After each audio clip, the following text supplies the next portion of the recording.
8월 22일 부산진 오늘의 묵상입니다. 오늘 우리에게 주시는 하나님의 말씀은 이사야 31장 1절부터 9절까지의 말씀입니다. 이제 하나님의 말씀을 봉독합니다. 도움을 구하러 애굽으로 내려가는 자들은 화 있을진저 그들은 말을 의지하며 병거의 많음과 마병의 심히 강함을 의지하고 이스라엘의 거룩하신 이를 앙모하지 아니하며 여호와를 구하지 아니하나니 여호와께서도 지혜로우신즉 재앙을 내리실 것이라. 그의 말씀들을 변하게 하지 아니하시고 일어나사 악행하는 자들의 집을 치시며 행악을 돕는 자들을 치시리니 애굽은 사람이요 신이 아니며 그들의 말들은 육체요 영이 아니라. 여호와께서 그의 손을 펴시면 돕는 자도 넘어지며 도움을 받는 자도 엎드려져서 다 함께 멸망하리라. 여호와께서 이같이 내게 이르시되 큰 사자나 젊은 사자가 자기의 먹이를 움키고 으르렁거릴 때에 그것을 치려고 여러 목자를 불러왔다 할지라도 그것이 그들의 소리로 말미암아 놀라지 아니할 것이요 그들의 떠듦으로 말미암아 굴복하지 아니할 것이라. 이와 같이 나 만군의 여호와가 강림하여 시온산과 그 언덕에서 싸울 것이라. 새가 날개치며 그 새끼를 보호함 같이 나 만군의 여호와가 예루살렘을 보호할 것이라. 그것을 호위하며 건지며 뛰어넘어 구원하리라 하셨느니라. 이스라엘 자손들아, 너희는 심히 거역하던 자에게로 돌아오라. 너희가 자기 손으로 만들어 범죄한 은우상, 금우상을 그날에는 각 사람이 던져버릴 것이며 아수르는 칼에 엎드러질 것이나 사람의 칼로 말미암음이 아니겠고 칼에 삼겨질 것이나 사람의 칼로 말미암음이 아닐 것이며 그는 칼 앞에서 도망할 것이요 그의 장정들은 복역하는 자가 될 것이라. 그의 반석은 두려움으로 말미암아 물러가겠고 그의 고관들은 기치로 말미암아 놀라리라. 이는 여호와의 말씀이라. 여호와의 불은 시온에 있고 여호와의 풀무는 예루살렘에 있느니라. 아멘. 우리들은 더 강해지고 싶어 합니다. 저마다 강해지고 싶은 영역은 다를 수 있지만 이 마음은 우리 모두에게 해당합니다. 누군가는 힘으로 강해지기를 원하고 또 누구는 지식으로 강해지기를 원하고 또 누군가는 많은 돈으로 강하게 되기를 원합니다. 좋은 차, 좋은 집, 또 좋은 직장, 좋은 친구 등 우리는 많은 것을 갖추고 싶어 하고 또 그렇게 해서 강해지고 싶어 합니다. 우리가 이렇게까지 해서 강해지고 싶은 이유는 더 안전하고 편안하게 살아가고 싶기 때문입니다. 안전한 삶의 기반이 마련되면 우리의 삶이 조금은 덜 고통스럽고 또 덜 위험해질 것이라고 생각합니다. 무엇보다 내가 더 집중하고 싶어 하는 일을 할 수 있고 또 취미 활동이라든지 하고 싶은 일도 비교적 자유롭게 할 수 있게 됩니다. 삶의 여유가 생기게 되는 것이죠. 이 안전과 강함에 대한 욕구가 오늘 본문에서도 드러납니다.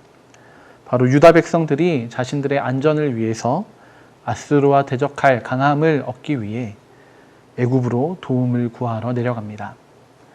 애굽, 이집트는 나일강이라는 풍부한 수자원을 바탕으로 많은 식자재와 물자를 확보할 수 있었고 또 교역을 통해서 다양한 나라와 교류할 수 있었습니다.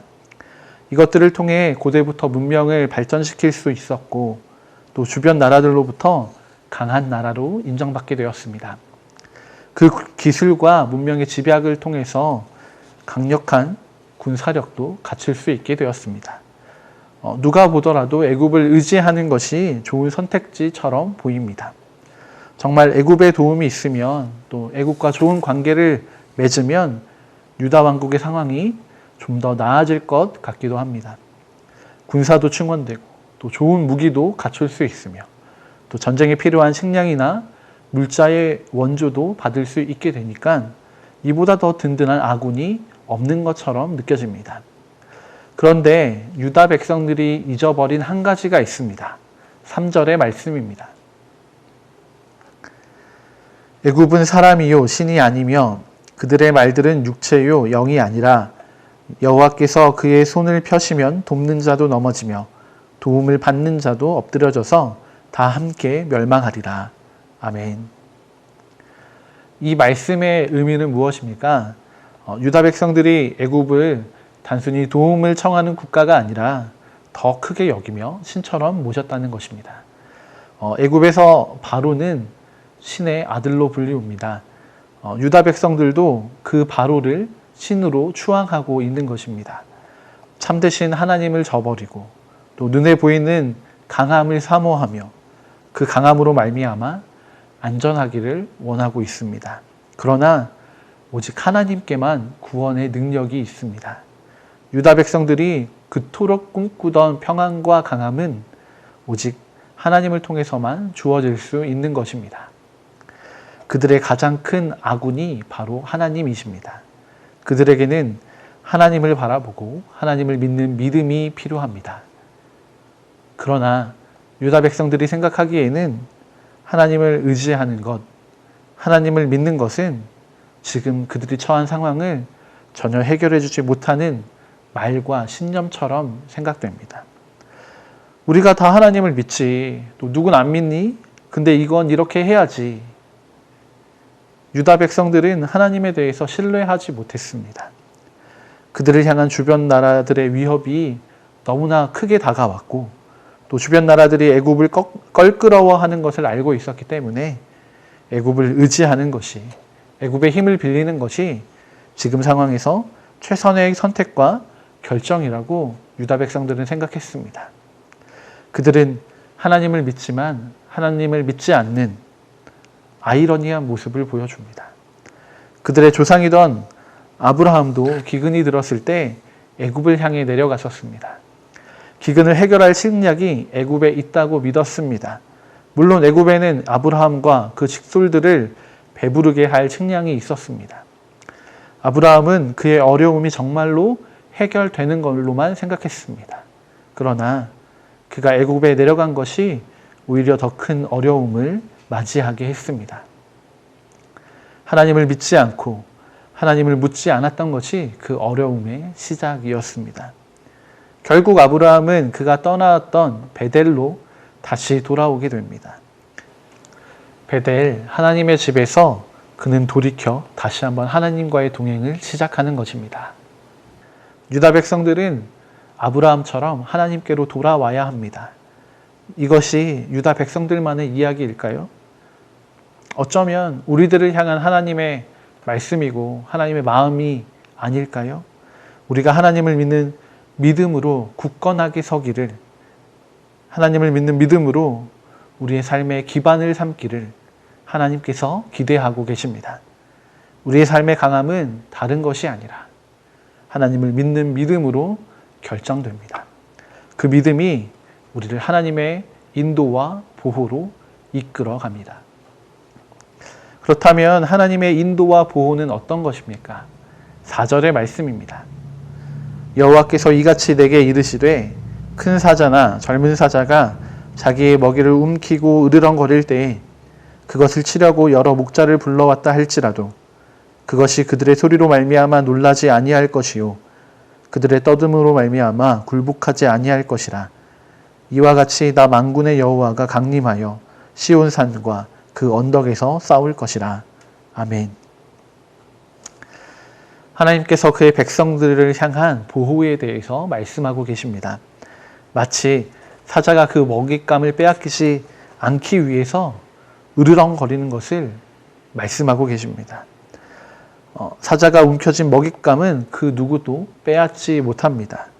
사자 주변에 아무리 많은 목자가 나타나서 양을 돌려달라고 소리칠지라도 사자는 꿈쩍도 하지 않습니다. 먹잇감이 된 양은 사자에게 붙잡혀 있는 것이 위험이겠지만 움켜진 먹이를 놓치는 사자가 없는 것처럼 하나님께서는 그의 백성을 움켜쥐고 계시다라는 것을 이야기해주고 있는 것입니다. 주변의 어떤 위협에도 하나님은 그 움켜쥐신 백성을 놓치시는 법이 없습니다. 하나님께서는 비록 그 백성들이 하나님께 믿음으로 나아오지 못하는 상황이라 할지라도 흔들림 없이 그들을 보호하시고 사랑하시는 분이십니다. 하나님은 하나님의 백성들을 움켜쥐고 보호하시는 동시에 또 하나님의 백성들을 향해 달려드는 주변 나라들을 물리치십니다. 5절의 말씀입니다. 새가 날개치며 그 새끼를 보호함 같이 나 만군의 여호와가 예루살렘을 보호할 것이라. 그것을 호위하며 건지며 뛰어넘어 구원하리라 하셨느니라. 아멘. 어미새는 새끼에게 접근하는 적을 향해서 날개짓을 합니다. 그 날개짓에 적들은 뒤로 물러설 수밖에 없습니다. 날개짓으로 그들이 물러서지 않으면 어미새는 부리를 이용해서 공격합니다.